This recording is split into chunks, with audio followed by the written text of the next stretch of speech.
क्या है आध्यात्म? दर्शन, चिंतन धारा, विद्या या संस्कृति की परंपरागत विरासत। आध्यात्म दर्शन यानी जीवन का शाश्वत सत्य।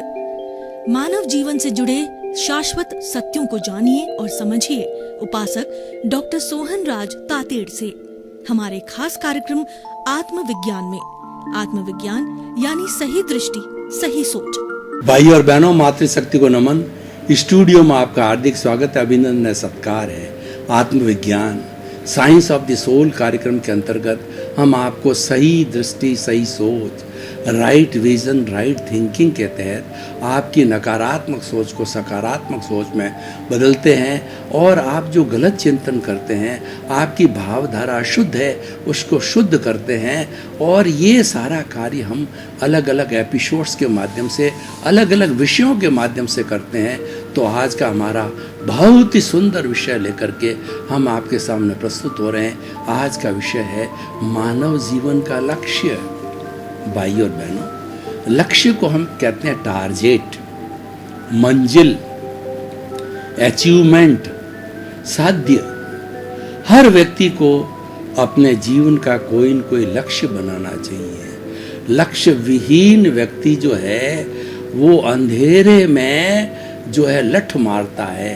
कहते हैं कि धूल में लठ मारना, इसका मतलब क्या है कि अज्ञान की दशा में रहना है, क्योंकि उसका कोई लक्ष्य नहीं है। उसको क्या बनना है, क्या होना है, क्या करना है, उसको कुछ मालूम नहीं है। इसीलिए हमारे विद्वानों ने कहा है कि व्यक्ति को सबसे पहले लक्ष्य बनाना चाहिए और लक्ष्य इतना बड़ा होना चाहिए कि हमारा हाथ भी नहीं पहुंचे उसके ऊपर।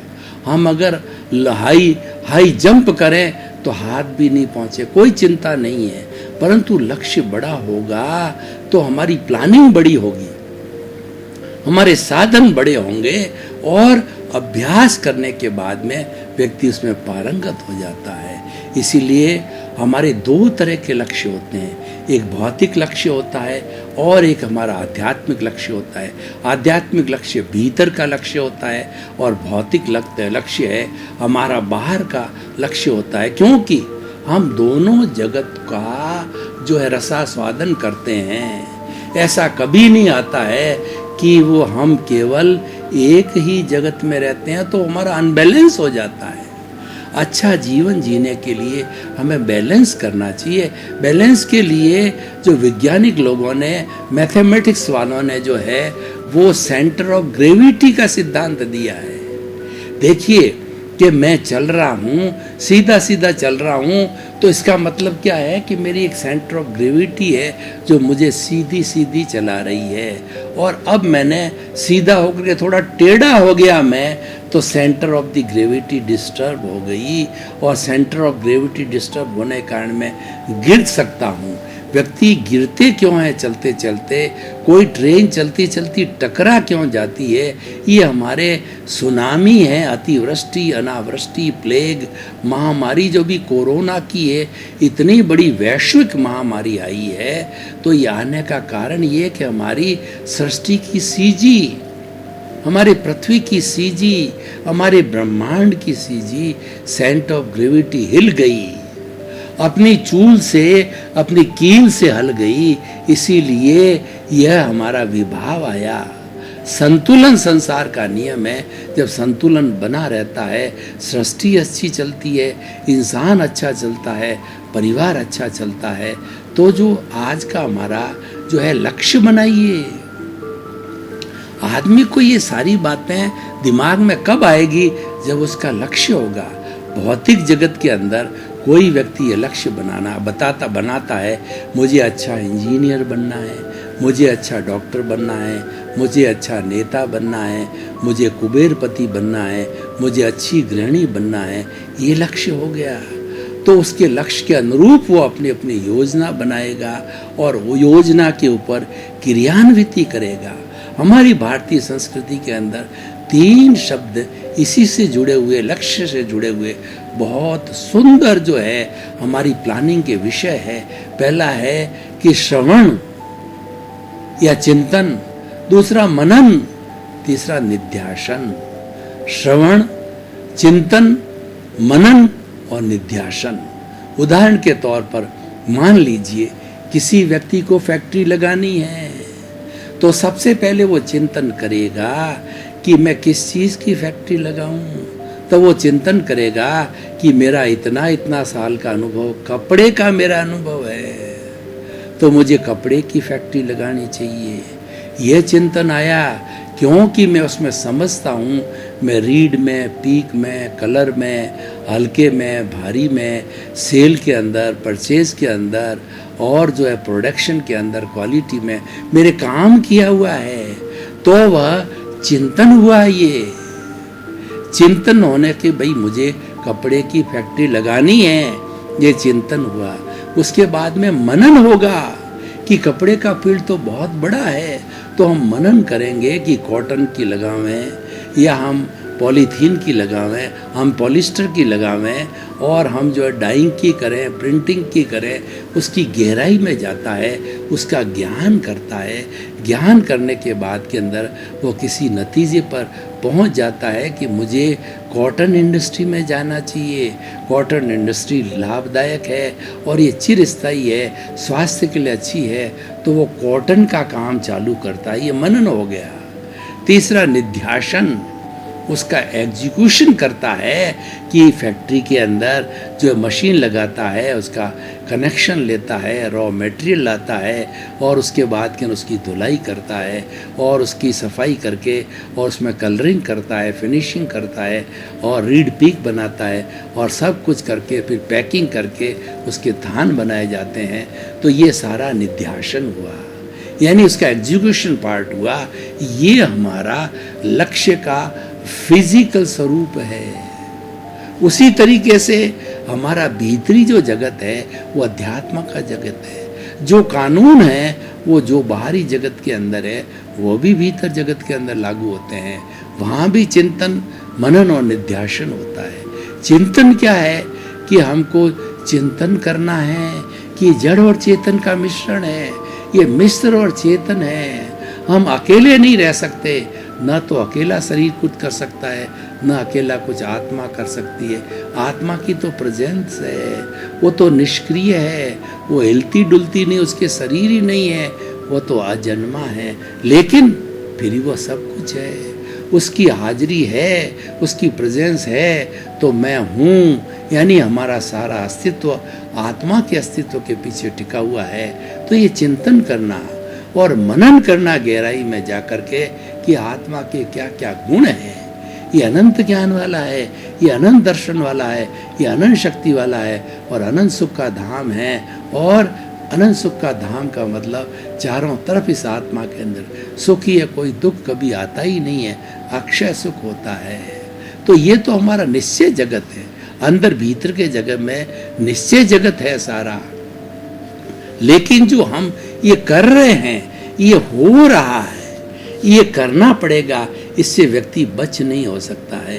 ये हम कर नहीं रहे हैं, ये हम हो रहा है। मैं आपको उदाहरण बताना चाहता हूँ कि हम घर में अपनी पत्नी के साथ के अंदर कभी भी झगड़ा है, नोक झोंक नहीं करना चाहते हैं, लेकिन किसी बात को लेकर के उसने खाना अच्छा नहीं बनाया, चाय अच्छी नहीं बनाई है, तो हम उस पर बरस पड़ते हैं। ये हो गया, हम करना नहीं चाह रहे थे लेकिन ये हो गया, क्योंकि ये हम पूर्व में साथ लेकर के आए थे। तो ये हमें समझना पड़ेगा कि ये हमारा मन वचन काया रूपी जो पुतला मिला है, पिछले जन्म के कर्मों के भुगतान के लिए मिला है, और एब्सोल्यूट रूप से ये जड़ है, लेकिन ये आत्मा की हाजिरी से मिश्र चेतन बन गया, और वही इसको मोटिवेट करती है, वही इसको चलाती है और वही इसको शक्ति देती है। सब कुछ आत्मा है, वह एक शक्ति का पुंज है, और हमारे शरीर की एक एक कोशिका जो है शक्ति मिलती है वो आत्मा से मिलती है। और कोशिका हमारे शरीर के अंदर 60 खरब कोशिका हैं। कोशिका के लिए कहा गया है कि एक कोशिका होती है वह अपने आप में बड़ा पावर हाउस होता है, और उस एक कोशिका के माध्यम से, आजकल का स्टेम सेल का ज़माना है, जेनेटिक इंजरी के अंदर उस स्टेम सेल से बहुत बड़ी बड़ी व्याधियों को दूर किया जाता है। बड़े बड़े हार्ट के, किडनी के, लीवर के ऑपरेशन किए जाते हैं। स्टेम सेल के माध्यम से जीन थेरेपी की जाती है और जीन्स का प्रत्यारोपण किया जाता है कि हमारा जो भीतर एम्ब्रियो है, उस एम्ब्रियो के अंदर अगर बच्चा शुरू से ही जो बीमार है तो उसमें जीन थेरेपी से अच्छे जीन का जाल करके वह जो है मंद बुद्धि वाला है तो अच्छी बुद्धि के जीन्स उसमें प्रत्यारोपण करके जो है उसको अच्छा इंसान भीतर ही बना दिया जाता है, माँ की कोख में ही। इतना हमारा मेडिकल साइंस ने डेवलपमेंट कर लिया। तो ये सारा क्यों होता है? इसलिए होता है कि हम पूर्वकृत कर्मों का कारण ये सारा होता, वो हमें भोगना ही पड़ेगा, उससे हमारा छुटकारा नहीं है और वो एज इट इज चलता है। वह नियत है, वह फिक्स्ड है। कैसे है? मैं आपको बताना चाहता हूँ कि हमको पूरे जीवन काल में, जीवन काल होता है जन्म से मृत्यु तक का, ये सारा हम बात क्यों कह रहे हैं, ये जीवन के लक्ष्य से जुड़ा हुआ है कि लक्ष्य हम बनावें, उस लक्ष्य के अंदर हमारे क्या घटक होने चाहिए, उसका जो है हमारा चिंतन मनन और निध्यासन क्या होना चाहिए, उसके क्या क्या अवयव होने चाहिए। पिछले थोड़े समय पहले मैंने भौतिक जगत के लक्ष्य की बात की है, अब हम भीतर के लक्ष्य की बात करते हैं। तो भीतर का लक्ष्य हमारा मुक्ति। हम स्वतंत्र होना चाहते हैं। स्वतंत्र किससे? कि हमारे प्रभु को अलग करना चाहते हैं। और जो जड़ की मैंने इतनी बड़ी बात कही है जिससे सारा कार्य हो रहा है, यह भी जो है अपने आप में इटर्नल है। तो इसीलिए कहा गया है कि व्यवहार शुद्धि बिना निश्चय शुद्धि नहीं है। अच्छे साध्य के लिए अच्छे साधनों की आवश्यकता होगी। साध्य हमारा मुक्ति है, लेकिन उस मुक्ति को प्राप्त करने के लिए हमारी सोच सही होनी चाहिए। अगर हमने गलत सोच को, गलत बुद्धि को उपयोग किया है तो मुक्ति की बनिस्बत हम नारकी में चले जाएंगे।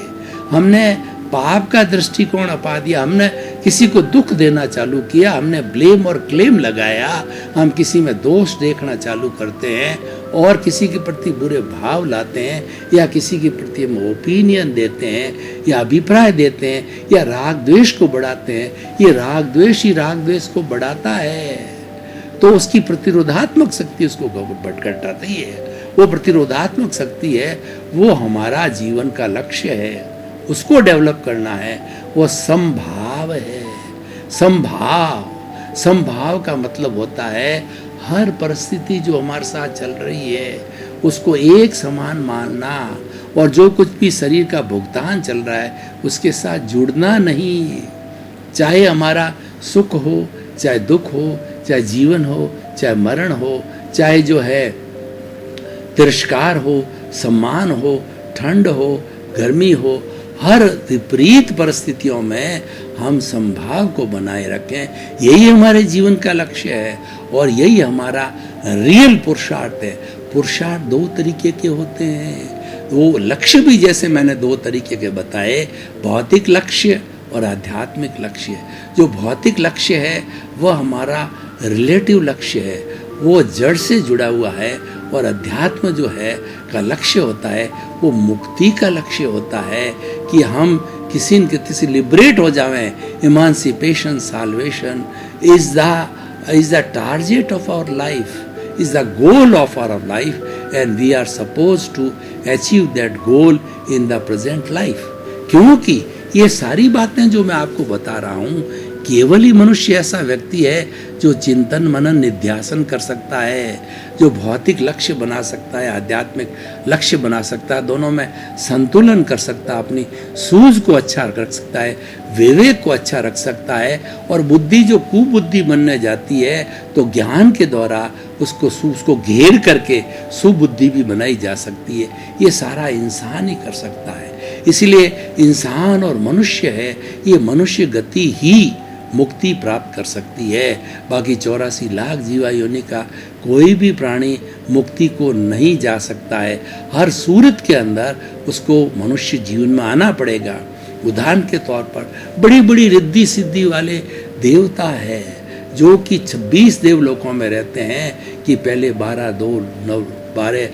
देवलोक, उसके बाद के अंदर नवग्रही बेक 9 और फिर 5 जो है वो अनुत्तर विमान देवलोक है, रिद्धियों सिद्धियों वाले हैं, लेकिन वो भी तरसते हैं कि वो सीधा जो है स्वर्ग लोक से मुक्ति को नहीं जा सकता है। मुक्ति को आने के लिए इस औदारिक शरीर को प्राप्त करना पड़ेगा। इसीलिए हमारे जितने भी 24 तीर्थंकर है जो मुक्ति को गए, या जितने भी केवल ज्ञानी होते हैं, वो सारे मनुष्य होते हैं और केवल ज्ञान को प्राप्त करके वह इस शरीर के अंदर भगवान का रूप हो जाते हैं, वो परमात्मा बन जाते हैं।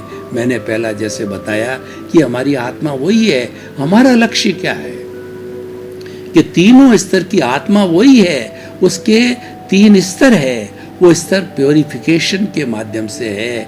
जब हम बिल्कुल स्वार्थ की अवस्था में होते हैं तो वो हमारा आत्मा होता है, वो स्वार्थ की चेतना वाला होता है, जिसको कि हम जो है कहते हैं जीवात्मा। और उसके बाद के अंदर ज्ञानी पुरुष मिलते हैं और गुरु मिलता है। गुरु बिना ज्ञान नहीं। गुरु के लिए कहा गया है कि गुरु गोविंद दाऊ खड़े रखा के लागों पाए, बलिहारी गुरु आपने और गोविंद दियो बताए। यानी सबसे पहले हम गुरु को नमस्कार करते हैं, ईश्वर को बाद में करते हैं, क्योंकि ईश्वर को किसने दिखाया? गुरु ही ईश्वर के दर्शन कराता है, गुरु ही विराट के दर्शन कराता है। इसलिए गुरु की भक्ति करते हैं, गुरु को प्रणाम पहले करते हैं, फिर ईश्वर को प्रणाम करते हैं। तो जीवन का लक्ष्य, हमारा आज का जो एपिसोड है वो मानव जीवन का लक्ष्य होना चाहिए। तो हमें लक्ष्य बनाओ, लक्ष्य अच्छा होना चाहिए, लक्ष्य बड़ा होना चाहिए। हमारा भीतरी जगत का लक्ष्य मुक्ति का बनाओ, और हमारे भौतिक जगत के जो लक्ष्य हैं वो चाहे इंजीनियर के हो, चाहे सीए के हो, चाहे डॉक्टर के हो, चाहे नेता के हो, चाहे कुबेरपति हो, ऐसा लक्ष्य बनाओ जगत कल्याण का, कि आप कोई भी ऐसी चीज करो जो दुनिया के लिए काम आए। आप सेवा के फील्ड के अंदर काम आओ। आप अपने शरीर का पोषण करो, अपने परिवार का भरण पोषण करो। इसको नीड बोलते हैं, ये करना ही पड़ेगा, इसके बिना हमारा निभाव नहीं है। लेकिन इसके करते करते कुछ समय निकालिए। तन मन और धन की सेवा की जाती है। हमारी जो समाज का ऋण है, उस ऋण को उतारने के लिए 3 तरह की सेवा होती है। तन की सेवा, मन की सेवा और धन की सेवा। ये जो की जानी चाहिए, ये ऑनरेरी होनी चाहिए। ये बिना किसी स्वार्थ और पैसे से जुड़ी हुई होनी चाहिए। कैसे? मान लीजिए कोई व्यक्ति है जो उसके पास में 4 घंटे फ्री टाइम है, तो वो एक सेवा का लक्ष्य बनाए कि ये 4 घंटे मैं ऐसी संस्था के अंदर ऐसा उपदेश देने में, पढ़ा लिखा है तो पढ़ा करके, डॉक्टर है तो लोगों को फ्री जो है कंसल्टेशन दे करके अपनी अपनी जो लाइन है वो 4 घंटे उसके अंदर लगाता है। तो ये जो है तन की सेवा हो गई।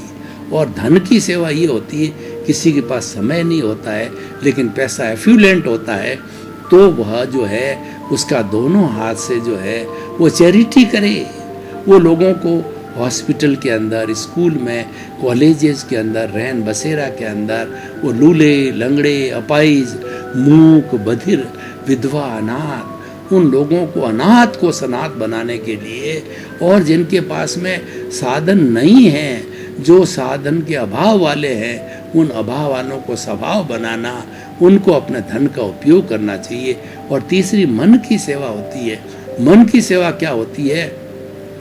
न तो किसी के पास धन देने का टाइम होता है, न धन देने का उसके पास धन है, तो समाज में ऐसे लोगों को जो कि अच्छा काम कर रहे हैं उनका प्रोत्साहन करो, उनको सम्मान करो, उनका मान बढ़ाओ, उनका मन बढ़ाओ। ये मन की सेवा कही जाती है, क्योंकि हमारे समाज के अंदर नकारात्मक सोच वाले बहुत व्यक्ति होते हैं। जो कोई बेचारा सेवा का कार्य करता है उसकी क्रिटिसाइज करते हैं, लोगों के अंदर उसके प्रति भ्रम पैदा करते हैं, क्योंकि उनको ईर्ष्या होती है। तो ये लोग होते हैं, ये मन की सेवा से भटके हुए होते हैं। हमें ऐसा नहीं करना। हमें अच्छे इंसान को, चाहे समाज में कोई भी अच्छा इंसान कार्य कर रहा है, किसी भी काम का कर रहा है, उसकी जो है समर्थन करो और उसका सम्मान करो और उसके प्रति मीठे बोल बोलो, उसके प्रति धन्यवाद कृतज्ञता ज्ञापित करो। ये तन मन और धन की सेवा है। ये हमारे बाहरी जीवन के लक्ष्य से जुड़ा हुआ है और भीतर के जीवन का लक्ष्य है मुक्ति का जीवन है। मुक्ति के जीवन को प्राप्त करने के लिए जो है हमें ज्ञाता दृष्टा भाव में जाना चाहिए। ये हमारा शुद्ध ज्ञान है। देखिए, हमारे भाव है 3 तरह के होते हैं, क्योंकि भाव से ही कर्मों का बंधन होता है। भाव ही कॉजेज डालते हैं। इसलिए कहा गया है कि भाव सुधारोगे भव सुधरेगा, भाव बिगाड़ोगे भव बिगड़ेगा। तो हम किसी के प्रति बुरा जो चिंतन करते हैं, ये हमारे बुरे भाव है। ये अशुभ भाव कहे जाते हैं। और शुभ भाव होता है धार्मिक क्रिया से होता है, जैसे कि हमारा अनशन, उनोदरी, भिक्षाचरी, रस परित्याग, काय क्लेश, प्रतिसलीनता। ये तो 6 बाहर के भेद हैं और भीतर के 6 भेद है। प्रायश्चित, विनय, वैयाव्रत, स्वाध्याय, ध्यान और व्युत्सर्ग, ये सारा धार्मिक क्रिया है। ये भी अच्छी है। ये शुभ भावों को पैदा करने वाला होता है और शुभ भावों से पुण्य का बंध होता है। और पुण्य का बंध करने के लिए मनुष्य कोई भी योनि इतने बड़े बड़े पुण्य जो है वो नहीं भोग सकती, तो उसको देवलोक के अंदर जाना पड़ता है मृत्यु के बाद के अंदर। और लेकिन हमें इतना समय हम देवलोक के अंदर, जिसकी की जो 33 करोड़ सागर की उम्र होती है, मिनिमम 10,000 साल की होती है, हम इतना समय क्यों वेट करें? तो हम हर भव के अंदर हम जो ऐसा चिंतन करें कि मुझे हर भव में मोक्ष के कर्म मिले। मोक्ष के कर्म कैसे मिलेंगे? कि आप शुद्ध चिंतन कीजिए, आप शुद्ध भाव कीजिए। आप बहुत बड़ी धार्मिक क्रिया कर सकते हो, बहुत अच्छा है, करनी चाहिए। लेकिन नहीं कर सकते हो तो आप शुद्ध दिशा में जाना चाहते हो, आप समय का बेस्ट उपयोग करना चाहते हैं, आप जल्दी मुक्ति को जाना चाहते हैं, आप सिमंदर स्वामी के चरणों में जन्म लेकर के मुक्ति 2-4 भवों में जाना चाहते हैं, क्योंकि हमारे भरत क्षेत्र के अंदर मुक्ति, ये सब बातें जो मैं कर रहा हूँ ये भीतरी लक्ष्य की बातें हैं। भाई और बहनों, आपका बहुत बहुत धन्यवाद। आप आत्मविज्ञान कार्यक्रम बराबर देख रहे हो और हमको फीडबैक मिल रहा है कि आपको ये कार्यक्रम बहुत अच्छा लग रहा है। और क्यों नहीं लगेगा? कारण ये है, ये तो आपकी बात है, आपके आत्मा की बात है, आपके मन की बात है, आपके दिल की बात है। स्वयं की बात जब कही जाती है तो क्यों नहीं अच्छी लगेगी? तो आप हमारे साथ जुड़े रहिए और हमारा जो उद्देश्य है सर्वे भवन्तु सुखिनः सर्वे भवन्तु निरामया, इसी क्रम में आपका जीवन आनंदमय हो, मंगलमय हो। आपके प्रति बहुत बहुत शुभ। क्या है आध्यात्म? दर्शन, चिंतन धारा, विद्या या संस्कृति की परंपरागत विरासत। आध्यात्म दर्शन यानी जीवन का शाश्वत सत्य। मानव जीवन से जुड़े शाश्वत सत्यों को जानिए और समझिए उपासक डॉक्टर सोहन राज तातेड़ से हमारे खास कार्यक्रम आत्मविज्ञान में। आत्मविज्ञान यानी सही दृष्टि, सही सोच।